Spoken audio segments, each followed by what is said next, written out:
If I have to ask people to do three things, one is you have to have a significant portion of salads during your food. Right. And when I say salads, I primarily mean vegetable salads, not even fruit. Yeah. Fruit is better off as a one-off thing during breakfast itself. Ideally, if you look at the various recommendations by WHO or US Health and all, if you wear a circle was your plate and which depicts your plate, and close to one half has to be salad. Right? The second is water, obviously, and the third is mindful eating. I am Venky, a working professional in IT as well as an amateur masters athlete and a coach for endurance sports. You are listening to the Working Athlete Podcast. Here, I talk to working athletes from all walks of life and experts from various sports to provide you with inspiration, training tips, and lifestyle advice. If this is something that interests you, I have a small request from you. Please subscribe to the channel on YouTube, Spotify, Apple Podcasts, or wherever you get your podcasts from.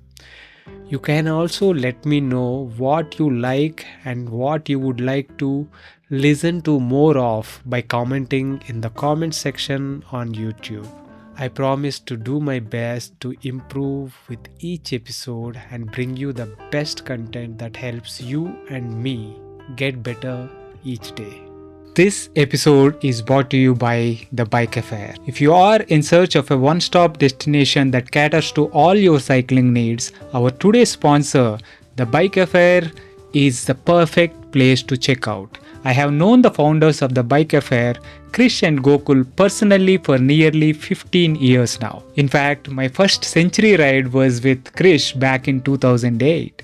They are both exceptional human beings and entrepreneurs that believe in providing exceptional service to their customers. And it shows.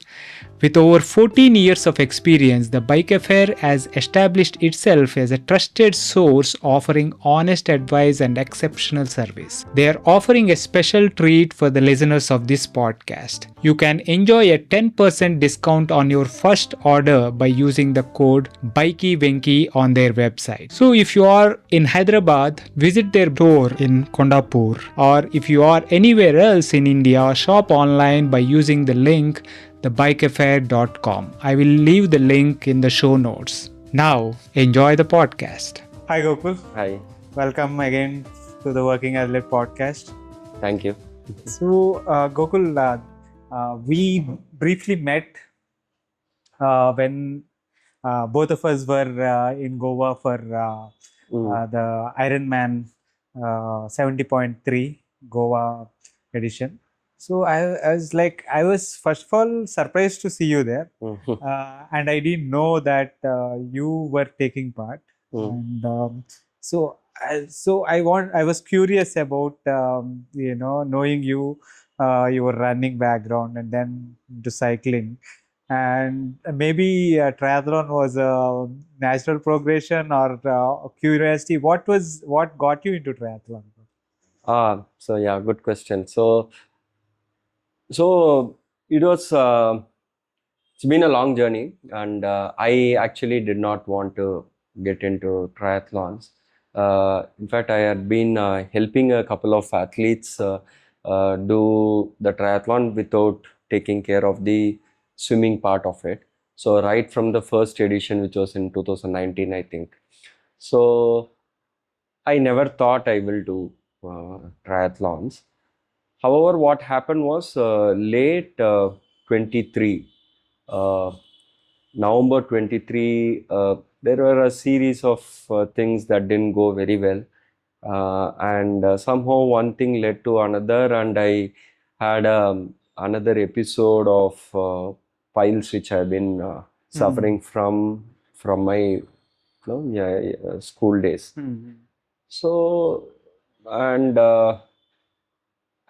I've been getting episodes once in 3 to 3 years and stuff like that.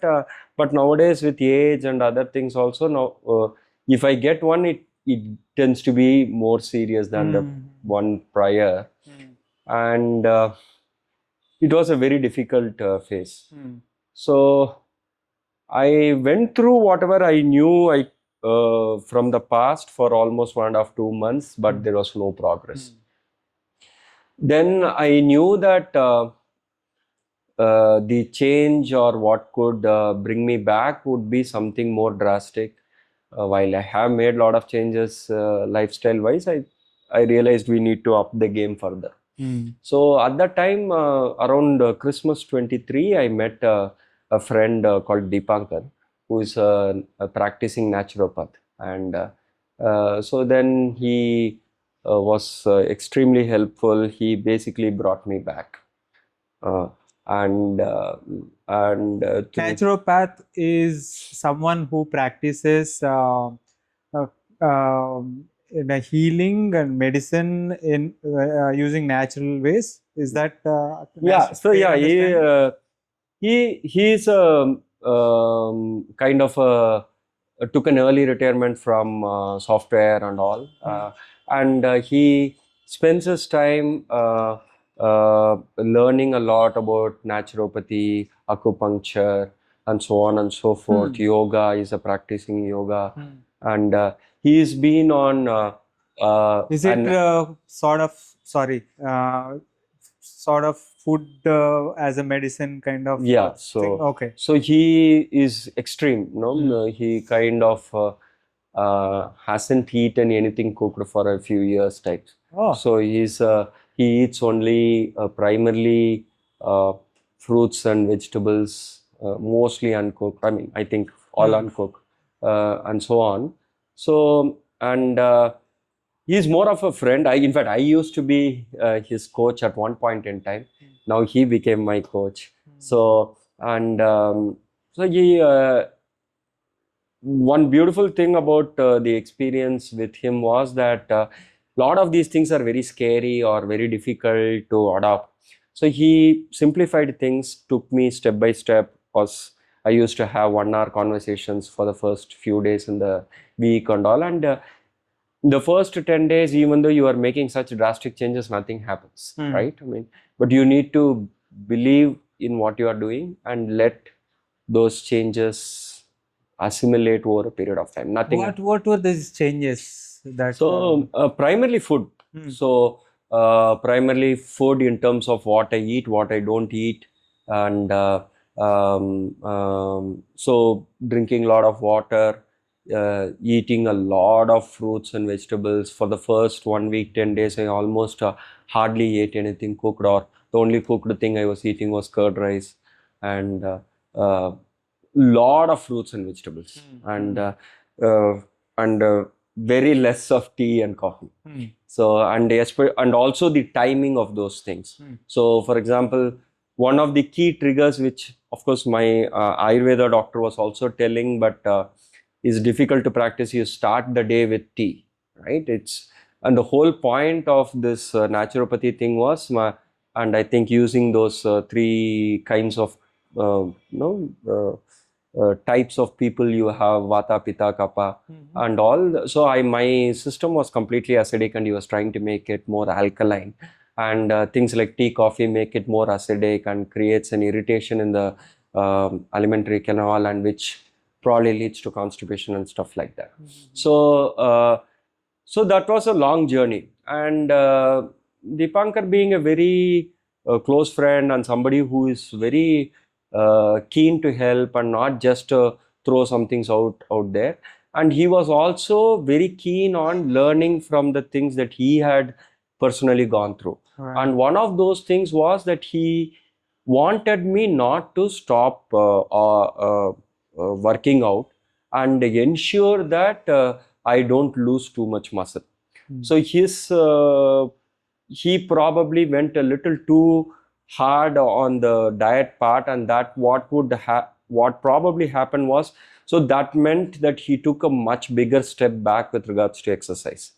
So as a result, he lost more muscle than he wanted to, in addition to fat. And so he was not, he wanted to ensure that he had corrected it himself, and he wanted to correct it for me in the very beginning. So obviously, when you are going through these phases in the first couple of weeks, 1 month, you cannot do much of exercise. Anyways, there's so much is happening. But he was keen to bring me back very quickly.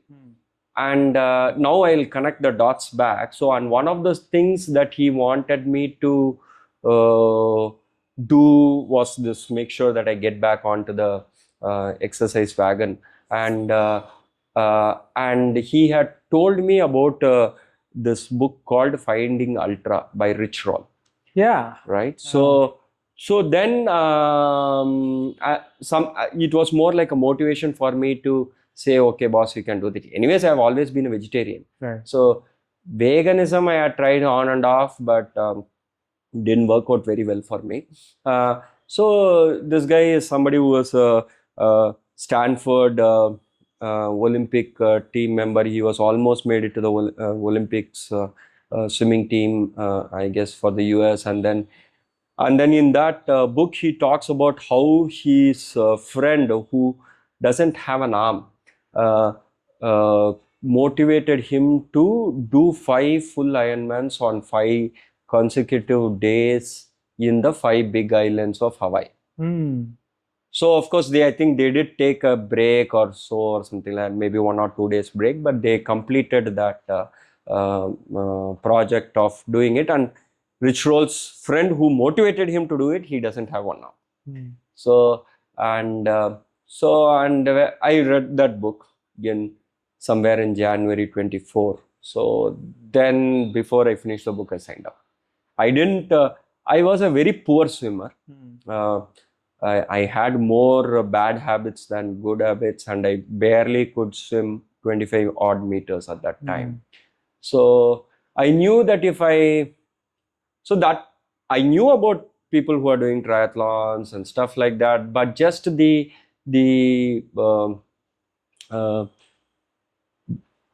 fear or the inhibition to venture into the open waters in the sea and swimming for about a couple of kilometers looked too much for me at this age. So I knew that if I didn't because I have had enough motivations, but still somehow I knew if I don't sign up before I finish the book, I will not ever do it. So the reality will come back. Yeah, life will get back to, I'll get well and I'll just go into the comfort zone. So I did sign up, and thankfully Ironmans are very expensive that you can't take it. You can't say, I signed up on a whim, I'll pay back. Yeah, so. Right. Interesting. So I'm, I want to delve a little bit more into the, the healing process and that side of the journey, because I remember Jan 2024. I've been on this trip with the Krish and others, the Barnaul Adventures, to Mae Hong Song, and you were not there, and around that time you were not even cycling, right? And that is when I heard that you were going through this phase of the problem with files, and a very bad phase in terms of health and stuff. And so at that point of time was when you started this journey of coming back and the process of healing, right? So so you started with this food, changing in food, like mostly fruits and vegetables, mostly uncooked kind of food. So how did that progress, and how did it affect your healing process, and how did that the whole journey go? I mean, I felt much better. To be honest, I didn't need too much motivation, because the fact was that I was running out of options. Right. So, and with both my collarbone surgeries, I knew that no surgery is ever fully going to. Surgery may be successful, but post that you are going to have to live with that through your life. So while surgery and all was suggested, I based on my knowledge, based on my interactions with others who had gone through, I knew that it's not. It's just a temporary um, relief. Right. So I'm not saying that even now I am completely off and it will never come back, but it's just one step forward. So from that point of view, though you are asking about the healing process, I think the one step before that is a lot of people are very scared. Even I was scared when I even wanted to. It took me a few weeks even to approach Deepankar, even though I knew that, because it sounded very extreme. But probably I think I approached him at the right time, because I had burnt all the broths. Correct. So that way it was easy to adopt. And my family, I live in with my parents and my wife and son. So my family was also fully integrated into that idea. We have always followed Ayurveda and all. So that way it was not a very big deal, and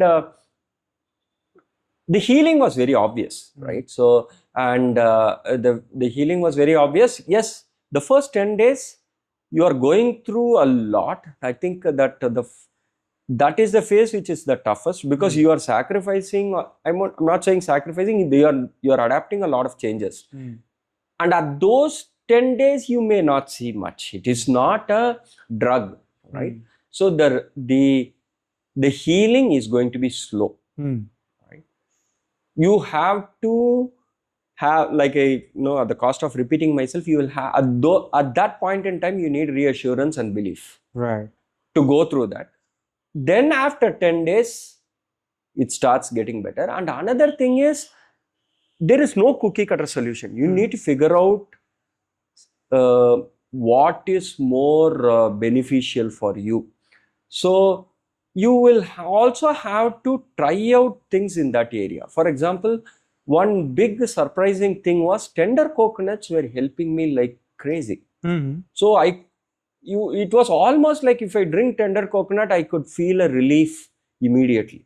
Okay. Yeah, from the wounds. Right. So I started having more tender coconuts, even though Deepankar was like, there's absolutely, tender coconuts is very good and good to have, but when $100 for a tender coconut, right? So like he was like, if it works for you, well and good, but it is not necessary you have to have that. Right. I mean, but the fact was that it was, at least at that point in time, it was giving me a lot of relief. And then I would start my day with kind of a green juice or a vegetable juice. So one thing about me is I can pretty much eat or drink anything which is vegetarian. Right. So I do enjoy food. I do appreciate tasty food. But if you have to go ahead and consume something, I can pretty much have anything. Right. So it has to be edible, and that's... Yeah, so my mom was always like, oh, I will put salt, I will put sugar to make it more enjoyable. I was like, forget it, I'll just have whatever you want. Yeah. She will still do some tricks to make it more palatable. I was lucky that way, but it was only the first 10 days, and the healing, the first 10 days, you don't see much because you are in such a bad shape, right? So after that, it was very obvious, so even now, and then unfortunately, you get into the comfort zone, you don't continue everything, but there are some good habits which are formed, which stays with you forever. So in that period, the few things was, I was significantly reduced tea and coffee. But again, Deepankar was very helpful in the way, say, like, he was telling me that if you completely stop the tea, you will have to deal with those withdrawal symptoms, and you will get headaches for those 1 week or so. So I mean, there is only so much you can manage. So he was like, easy, you still have 1 tea a day, but just move the timing around. Don't have it on your empty stomach. Breakfast was for completely one fruit, mono fruit. And as far as possible, without any additives, no sugar, no honey, nothing. And then any other meal. It's like whole fruit, cut fruit. I mean, like, I went to a point I can finish off a papaya, I can finish off a watermelon, or at least a small size watermelon. Right. So I used to think how it is how can you eat one papaya, man? Like, I can down one yeah. papaya or watermelon just Yeah, like yeah. that. So, but So, yeah, I mean, I couldn't at that point in time. Yeah. Now I can. Right. So, but yeah.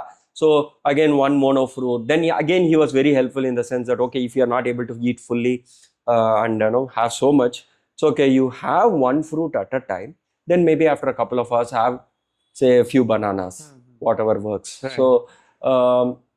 But at one time try to keep only one fruit, and also like fruits also you have citric, non-citric and stuff like that. I think there's one more, I don't remember that. There are 3 types. So again, try not to mix Different types. yeah. So the idea is you are trying to make your digestive system alkaline.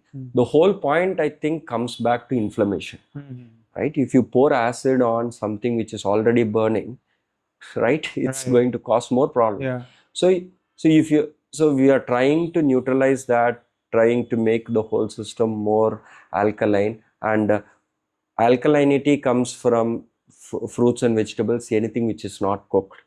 So that's what we are trying to do. We are trying to start with a green juice, green vegetable juice. Then breakfast was only fruits, never having tea or coffee on an empty stomach, increasing the water, reducing the amount of cooked food.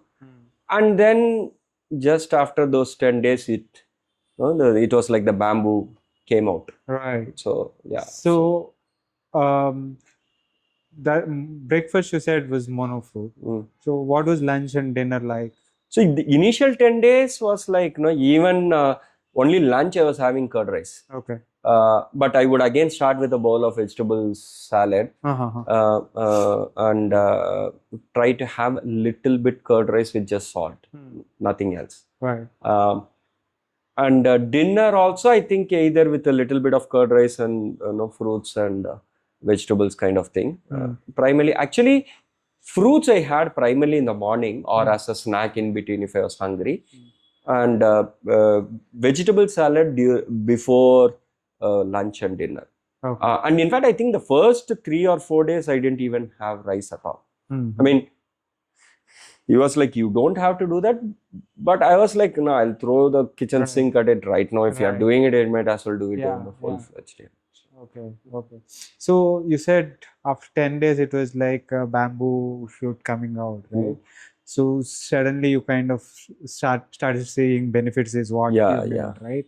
So what were the results like? So basically, like, see, the piles is a wound as well as a constipation, right? So when you are having more fiber, more water, and more and less inflammation, the wound is healing, and the bowel movements are smoother. So as a result, again, if you're pushing hard, again, whatever healing has happened over the day will get spoiled. Yeah, the pressure will kind of further rupture those. Yeah, so I was losing blood every day. Right. So the key is to act on 2 things. One is to heal the wound and ensure that it doesn't get affected again when you go to the toilet. Yeah. So basically it worked on both those things. Right. The inflammation was going down and the wound was healing very well. And the easier movement, when you are eating a little lesser, softer food, which is easier to digest, lot of fiber, it automatically comes out without the constipation is relieved. Right. So, I mean, like, for example, I would have what is that the phycelium husk in the past and all. Right. But that also is like what do you call? It's a natural drug in some ways, right? So that would also cause irritation. So however, when the food itself is primarily good, that had a much bigger effect than just having phycelium husk in the evening or things like that. No, because that would also, I felt this was a much better healing. And like I said, I discovered the tender coconut. Coconut itself is supposed to be antibacterial, anti-inflammatory, Right. supposed to be having a healing effect. So, I mean, especially for some, because I have some roots in Kerala, so we have a lot of high regard for coconut and its products. Right. So, the tender coconut was a discovery for me. So, and that helped. Nice. So, I mean, this issue of piles and the constipation in general is not that uncommon, right? I myself have experienced this in my earlier days, where so it started in my school and junior college days, I would think, because I was growing up in hostels. I was studying in hostels, and our food habits and hydration habits were not that great. As teenagers, it's like whatever comes in is fine. If there is nothing, it is fine kind of situation, right? So primarily the pressure we put uh, to our extremities due to constipation kind of, I guess, triggers the whole process of piles. And I've gone through that, and through degree, college, and all that, I think till my post graduation, I suffered that. And what helped me was I didn't go through this extreme or naturopathic diet or anything, but for me, what helped was primarily, yeah, this fitness journey is kind of coincided with the healing process itself, where the amount of food and the types of food I was consuming changed to a much more like maybe not that what spicy and all that stuff, and the consumption of water increased drastically. I would start my day with 2 liters of water to kind of purge the system, and then through the day again, between meals is with half an hour on either side, would continue to drink a liter or so of water. And that kind of helped me with the symptoms and all that. And I didn't have any issues as long as I continued this. And so it's kind of when you are sharing your journey of healing, it's kind of is quite relatable to me. And yeah, so that started your whole journey and thought process of Triathlons. taking up triathlon, right? So before we get into the triathlon journey, so how are the food habits now, and how is that journey continuing? So, like, I don't have any food without a salad. Right. So, I drink a lot of water. Right. These are two standard So things. basically, those two habits help us with providing enough fiber and enough hydration content. Both of which are complete antidotes to constipation. Correct. So that would ensure that you are not putting too much pressure when you are relieving yourself and stuff like that. And that's the basic Yeah, and excellent. I even now I have a tendency to drink less water. So so I try my best to measure and ensure that I drink water. I have a close to a 2-liter water can, which I try to finish during the day at work. I keep it only at work. So yeah, I mean, even now I think I drink lesser water, but it is still much better than what I used to drink in the past. So I think finally if I have to ask people to do 3 things, one is you have to have a significant portion of salads during your food. Right. And when I say salads, I primarily mean vegetable salads, not even fruit. Yeah. Fruit like what Dipankar had prescribed is better off as a one-off thing during breakfast itself. Um, so ideally, if you look at the various recommendations by WHO or US Health and all, they would, if you were a circle was your plate and which depicts your plate, and close to one half has to be salad, right? Yeah. So in India, we try to equate part of the cooked vegetable also in the salad, which is okay, as long as it is not too oily or whatever. But I still feel like if we are able to maintain close to half of that, so the salad, that is the first part. The second is water, obviously, and the third is mindful eating, right? So your digestion is, this is very less talked about.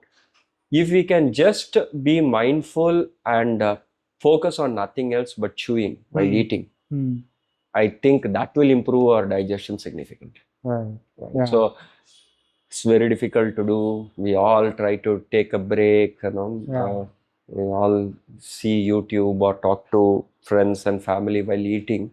But if we are a bit more mindful about eating, and if we just chew appropriately, and what also happens is, if you are mindful about eating, you will be able to recognize that you are full earlier.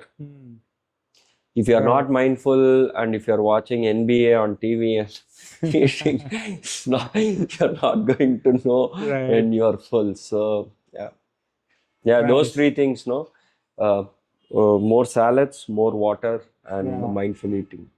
Yeah, that definitely makes sense. Definitely makes sense, because you'll get enough fiber, enough fluids, and of course, when you are eating mindfully, you know what you are consuming, and you are more likely to recognize that you are full way before it was otherwise, right? Excellent. So coming to this triathlon journey, right?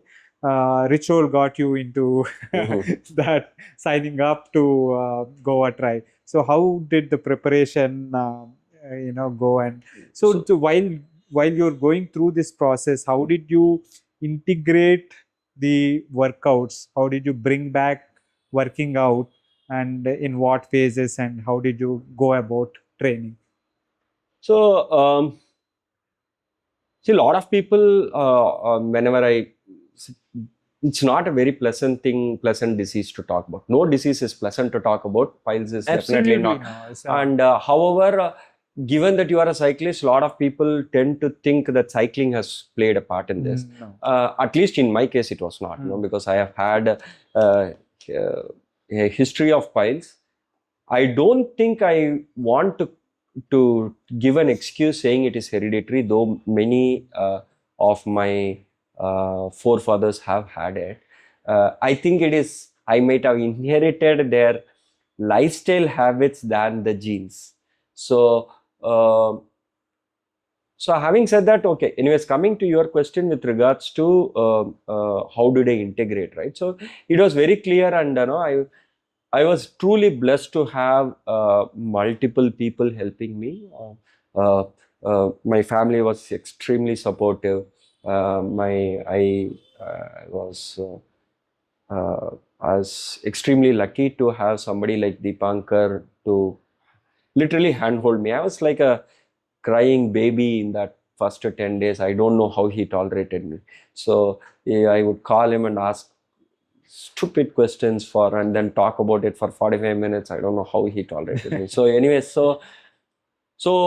and he was the one who really started me off, and he was very clear that I will get you there, but I want you to not get off, or rather get back on the saddle as soon as possible.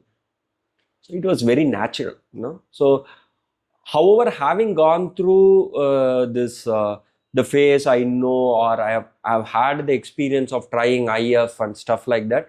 So I know how to integrate this in the sense that at least what has worked for me is not to put everything together at the same time. Rather, if you are changing something very big, do that while pausing other aspects. So, for example, whenever I used to do tried IF in the past, I would take a brief Intermittent fasting. yeah Intermittent fasting. Yeah. yeah I would take a brief couple of weeks of very light or no activity, maybe a week of no activity, the subsequent week like at light activity, and the third week I will try to integrate more, and then figure out what works in terms of the balance. So I tried something similar, and and I was very lucky to have a very good coach for swimming. So Ayush Yadav from the Gachibowli Stadium, he's the senior coach for swimming there, and he coaches national champs level kids there. So it is a very competitive environment, but a fun environment at the same time. He generally doesn't coach adults. But we have been in the same team as coaches for one of his swimmers who became a triathlete. So as a result, I knew him and we have worked together as coaches. So he was very welcoming and he took me on, and he helped me. And again, it was a very slow progress. It was a very humbling process. So it was a super humbling process in terms of swimming, because I think at 40, it was literally like trying to teach an old dog new habits, right? So it is very, so it was a hard journey, and and I had a couple of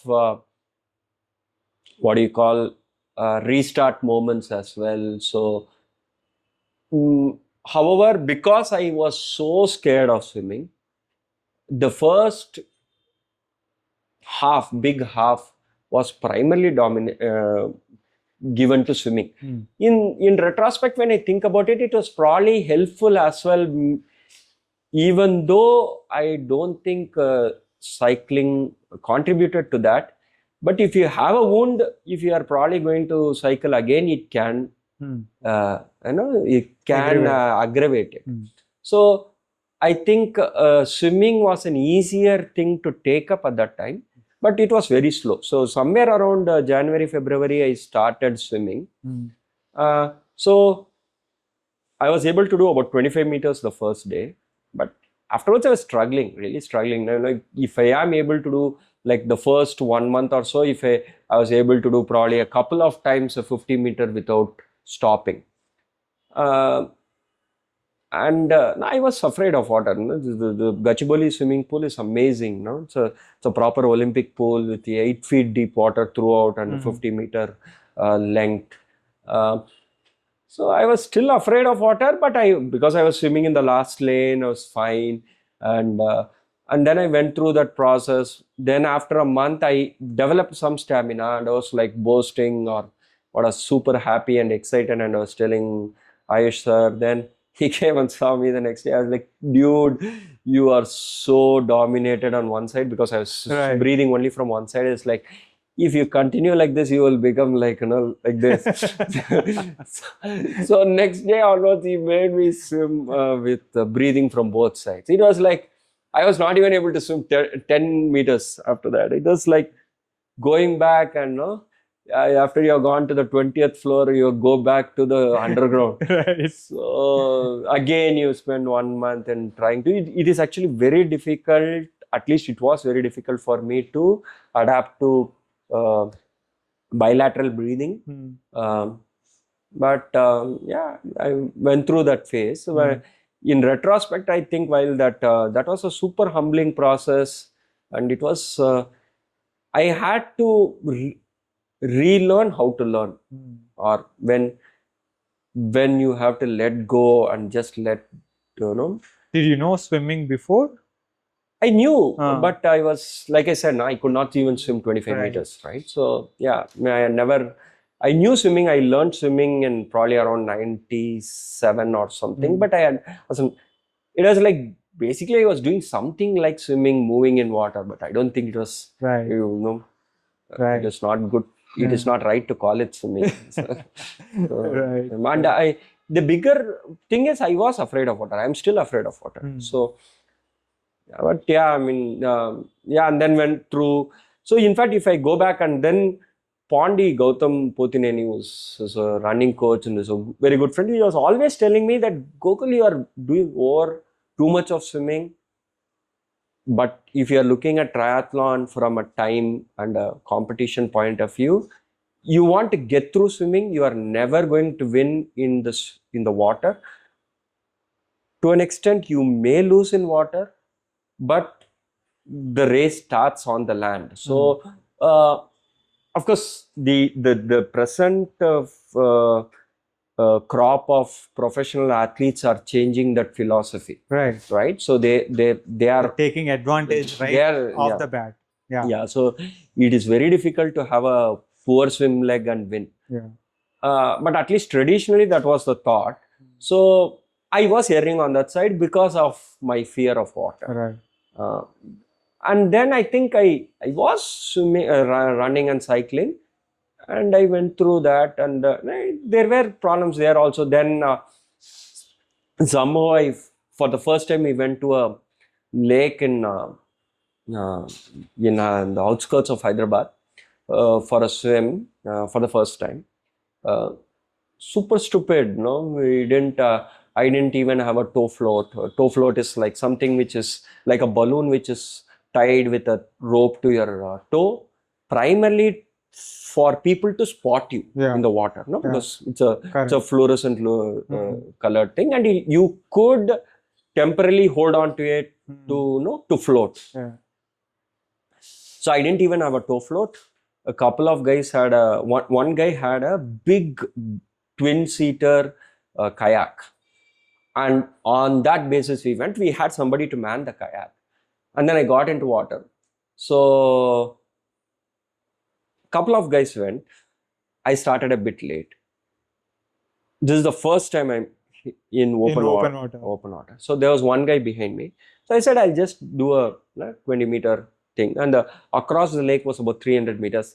I was in the swimming pool for 2 kilometers non-stop, no problem. But this is a different ball game, right? Because the head comes into play.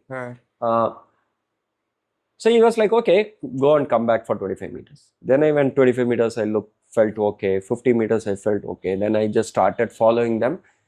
And right in the middle of the lake, somewhere around 200 meters away, and the lake is pretty deep. I just lost, I couldn't see the other guys, and I panicked.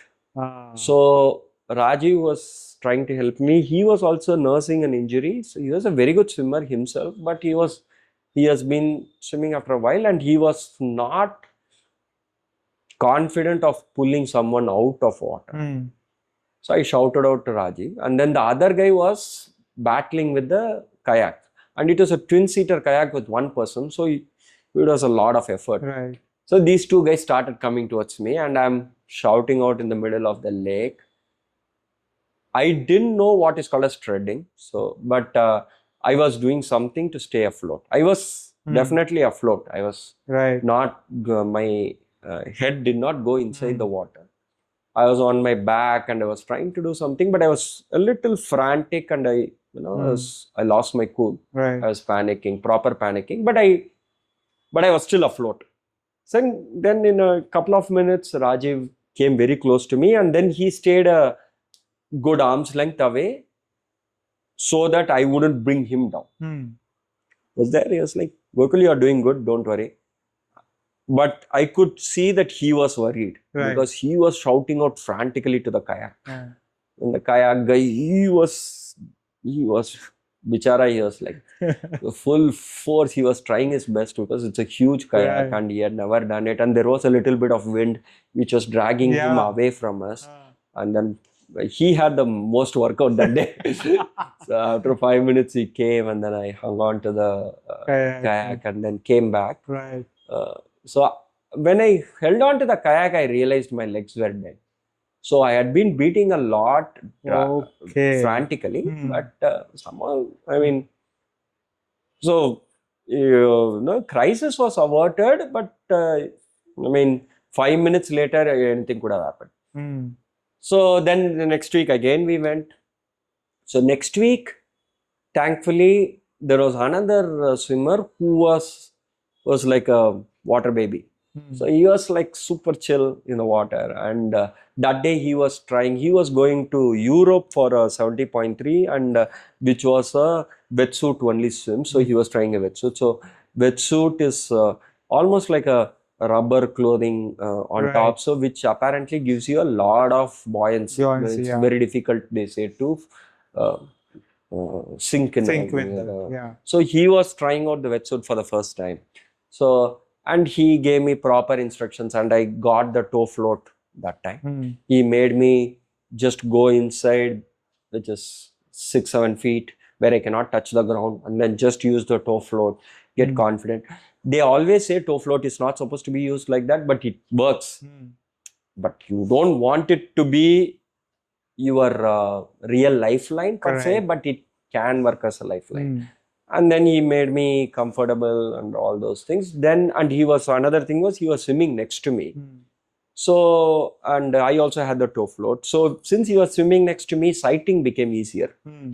I didn't have to do too much sighting myself, because I just had to see the side where he Right. was and You where have to the, position in with respect to him. Yeah. so then I got that day I had a couple of laps of across the lake, and I got used to it. Then we Hmm. went once more, and I was fine. Hmm. Then again I went in that weekend of Gandhi Jayanti, about 3 weeks before the actual Event. to Goa. Dr. Vignan, again, who's a very good swimmer and a tri coach and a fantastic friend, amazing guy. So he helped me. He is a real maverick. He will say, you just go, man, I'll come. And then he'll be chatting with somebody there on the on the shore, and you are in the middle of ocean. But the way he does it and the confidence he has, it just makes you better prepared. Right. And I did, that did save me again the week before the triathlon.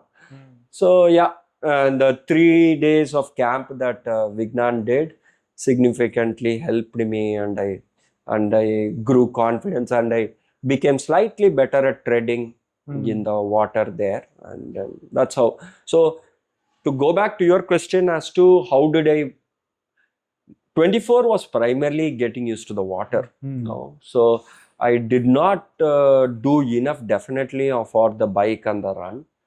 I did what I could. But I guess your first big obstacle is to overcome the fear of water. Right. And I mean, mine might not have been the most efficient way of getting it done, but I got it done. Yeah. I mean, yeah, if I go back and see, for all the effort that I put in, I should have done a better timing, definitely. But yeah, I mean, it is also, if I had not done enough that way, I could have also missed the cutoff of the water and not even finished. Yeah. So. It's a first time is always like an experimentation of trying to figure out what works, what doesn't. Always you keep learning, right? It's always a learning process, and there is no end to what if I've done this way, and try that next time and see how it works, right? Exactly. That's always the best way to kind of learn. Also, there are others to guide you, and books are there, and you yourself are a coach, is a coach, to kind of put a plan towards the put various ways to do it and all that, right? It's always there. But fantastic, man. The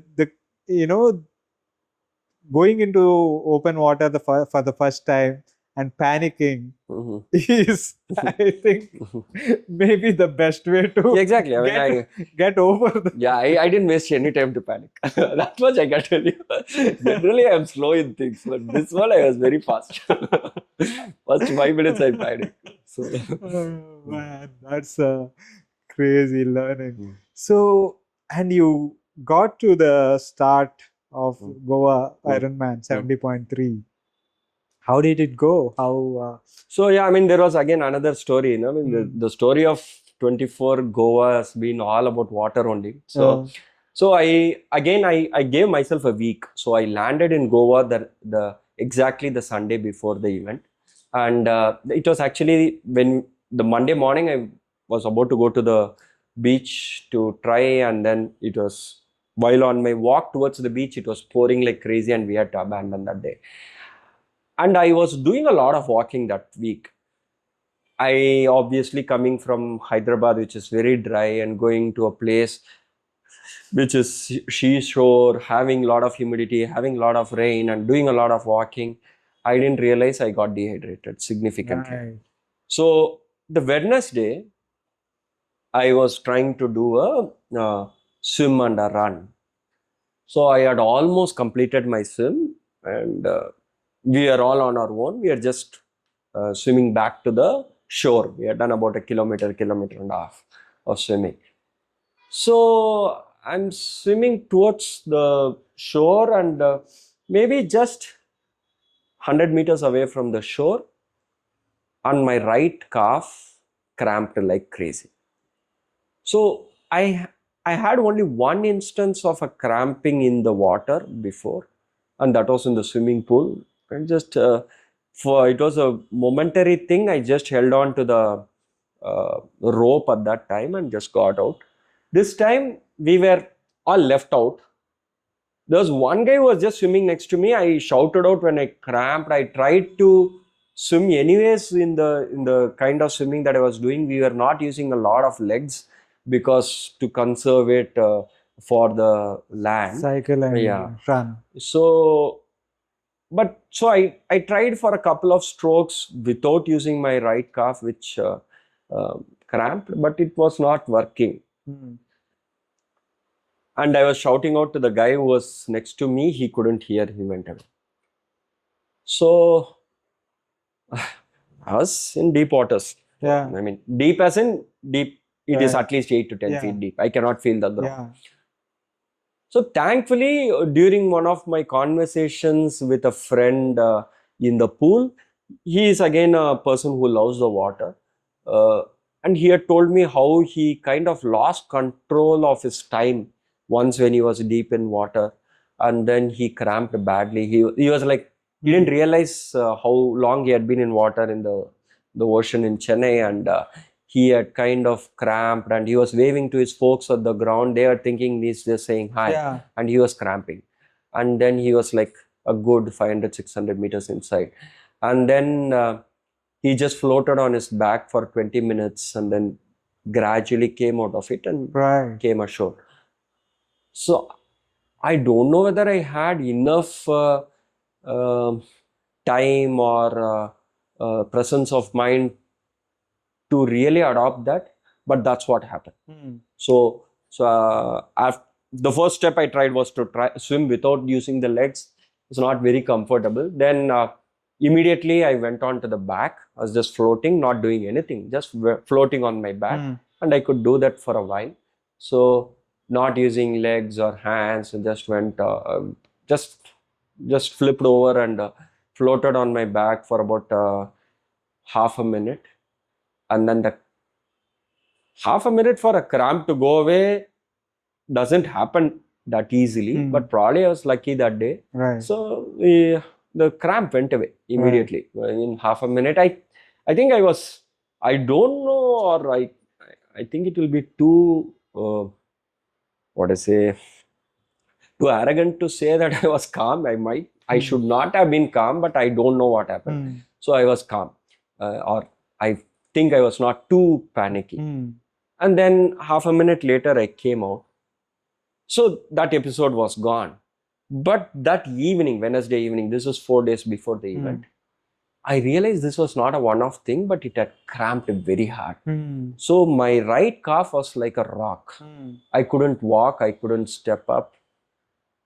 And it took me half a day to figure out whatever I have to do over it. And then it took me close to a day, and with my conversations with Vignan, to figure out I was actually dehydrated. Right. So then I started redoing a lot of electrolytes and rehydrating myself, did a few massages, and so it was improving day by day.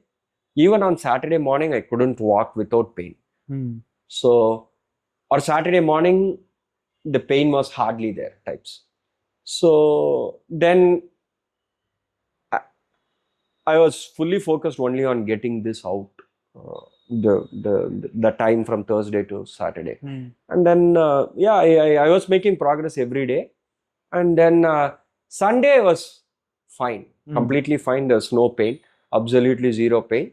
But as the last 200 meters or 100 meters before I exited the water, the right calf was saying hi. So, like I was, I was like, yeah, I know you are there, so I'll take care of you. Just swam a little. I probably reduced. I was not swimming fast or anything by any chance, but I took a gear lower and then exited safely. And I think because of all those stress built up and all, because I knew that if I exited the water, then there should not be any other problem. I probably overdid on the bike, which is natural, right? So, and also I was over psyched up about this rules around drafting and stuff like that. But Goa Ironman was one of the best organized events I have seen. Amazing organization. But the reality is the roads are so narrow, man. Yeah. How can you say you cannot come within few meters before you are overtaking and you have only 45 seconds? It is not practically possible to do that in such narrow roads. Right. Or you have to dial down your things that the first 10 odd kilometers when you are going down the before you enter the highway, you cannot overtake anybody. Only on the highway you could overtake. So, but I was trying to I was very psyched up about that, but I was trying to overtake people. I probably overdid it because I wanted to overtake very fast and stuff like that. So about halfway into it, I burnt out too much. Too many accelerations. Too many accelerations. So the second lap was really bad, and there was no power. Right. I don't think nutrition was a problem, or nutrition or hydration. Just when many matches. The matches. I don't think nutrition could have been a problem. So yeah, I mean, I was just I was being overtaken left, right, and crazy in the second lap, and I was struggling on the second lap. Then I just kept going. It was not like I had to stop or anything like that. The speed was reduced. And then I got onto the run, and then I ran, and thankfully I wanted not to stop while running. I did not ever stop or take a break. I was just walking through all the 8 stations where there was ice, and I was having a lot of ice thrown on me. And I was basically stopped running and started enjoying the ice. So because every 2 kilometers the ice would be thrown on you. And, it was so hot, man. And I'm told that this was the best weather in the Goa. Yeah. So I was there in 2022 to watch friends like you suffer. And this year I was also there. But yeah, 2022 was definitely hotter and more humid. And this was, as others were also saying, it was probably the best Goa weather. Best Goa weather you could wish for. But yeah, I mean, like still, it's way hotter and humider than what we are used to. So well done, man. Well done. So that was the triathlon journey. So did it kind of? I'm sure there are a lot of learnings, right? And are there more in the future? What's your thought Yeah, I'm process around registered that? again. Okay. This year, So, yeah, so right? So this year is what in November 6th. November, right? Again, November, yeah. Yeah, Okay. it's a couple of weeks later than last year. Okay. Yeah. So good. I'll be there to cheer for you guys. Watch you suffer. But yeah, all the best for that. Thank you. So and I've seen you kind of delve into other things as well. Like I've seen you get into strength training of some sorts with Indian Maces or Mudgar. Yeah. So you call it Yeah, Mudgar. Yeah. Mudgar. Mm. So what is that about you? I think you also got certified as an instructor in that. What's that process like? So, see, I mean, strength training has to be there, Yeah. and strength training is very important for both triathlon per se, because even just if you look at a typical triathlete profile, especially a middle or long distance triathlete profile, they just like how you can identify the physiology or the looks of a sprinter versus a marathon runner. Similarly, if you were to look at uh, a typical middle-aged middle distance or long distance triathlete, they are slightly, their body buildup is slightly different. They are slightly more muscular than a typical guy. So and it's not just about how it looks, but that is a that is a side effect of what is going on behind the scenes. So strength training is very important. I was doing strength last year as well. So in lead up to a triathlon, but it's just that you still have only 7 days a week. Right. You still have a job to do. You know, I mean, how much can you do, right? So, but and you already have 3 disciplines, and then you throw in massages, you throw in strength training. It seems as if everything else is working around that. So, but yeah, I was doing that also. This was a complete uh, chance of destiny, if I may say so. So I was riding with a good friend called Somnath Chakki. So it was a chatty Saturday, Sunday ride, and I was asking him what he does, what's new, and he was telling me he bought a Gada, the Hanuman Gada from Tagda Raho, which is an online company, and they do multiple things, including certify people, sell their equipment, as well as teach people. They have gyms in Bangalore and Pune, I believe. So he was telling me about it. I got interested, and the fact that Dhoni was one of the backers made me take more serious attention to it. Then, so, and I was in that phase wherein I was looking at whether to take a gym membership or do something at home, and I like to. So, as a triathlete, one of the things that you realize is you have to manage your time significantly better. And if you cannot bring the swimming pool to your home, right? You might have a swimming pool at your home, but that's going to be a dolphin pool kind of for fun, right? So you may not be able to really do any serious training there. So, and then to an extent, you can ride indoors, you can try to run near your home, but you need to maximize the time and reduce the dependency on external factors. So I always like to have that freedom. Even when I was working out strength, I signed up for my home gym, which was not the most spectacular gym, but it was the most easily accessible, right? So, and I can go anytime. I can go at 9 o'clock. I don't have to worry about traffic. I can go at 8 p.m. I can go at 9 a.m., whatever. I mean, traffic is not an issue. So when I was contemplating restarting my gym memberships, this conversation happened. And then I got excited. Then I asked Som that they are doing and because it's a very new concept, and the movements are not very typical, and we f- we felt that it is better to learn properly.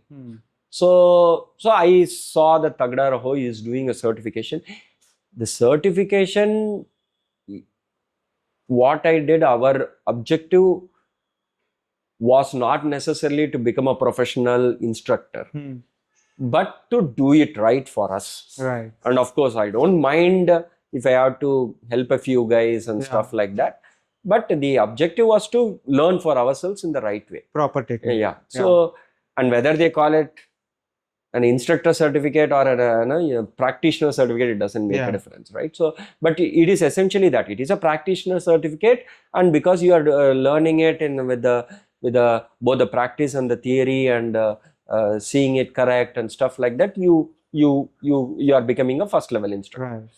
So that's how we signed up. Then Som was busy at work. Initially, he said he will join. Then he said he cannot join. But I said, okay, even if he cannot join, I'll go. And then subsequently, his work allowed him to come. So we both went together and came to Bangalore for that. So, and then spent 3 days and got certified. Nice. So and I've got lot of equipment at home. So I picked up the Mudgar, a couple of Mudgars, a Gada, and then there is something called as the Samtola, which is like big block of wood. It's called the Indian barbell also. So I'm trying to learn that. The good thing about it is also it probably is going to help me a lot in two ways. Before I do that, Som was primarily into this because he has always wanted to improve his core stability. And because you are having a big block of weight rotating around your body, far away from your body, the core is activated to stabilize you. Right. That You is have to stay stable. yeah. So that is the fundamental premise of the Mudgar, because it is very similar to if you are familiar with how to use kettlebells. In fact, the kettlebells, I see one person who's based out of New York who uses the kettlebell to create flows which are very similar to the Mace. So I had learned kettlebell. I was very fortunate to have a very good guru in Fayaz, who was so nice to come and teach me and Chitty kettlebell in the store maybe 10-12 years ago. So that also is about building your core stability. Right. So that is the reason why Som wanted to get into it. I probably wanted to get into it because of Dhoni. So then once I got more into it, I just liked it, and then it also, because both my collarbones are broken, and so both have implants still. So I've been lifting even before. So even with both the collarbones broken. So it also, however, if you see my left, while I have pretty reasonable range of movement for somebody who has got implants on both sides, my left, because it happened 2 years before the right, so the left is got a slightly better range of movement than the right. And however, there was the movement, the flexibility, the musculature was definitely weaker on the shoulder side of things. So, and that is some area which if improved will benefit my swim also, I guess. So that, all the more reason, core stability, better strength and range of movement over the shoulder area. And it is not just that it is focused on the upper body or the torso alone.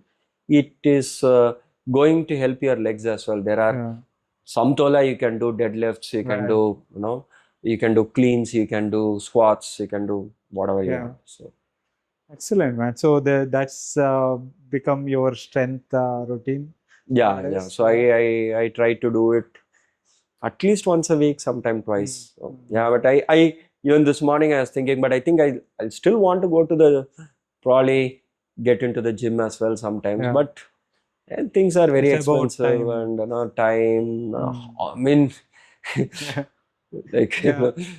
Strava premium, then Trailing Peak premium, then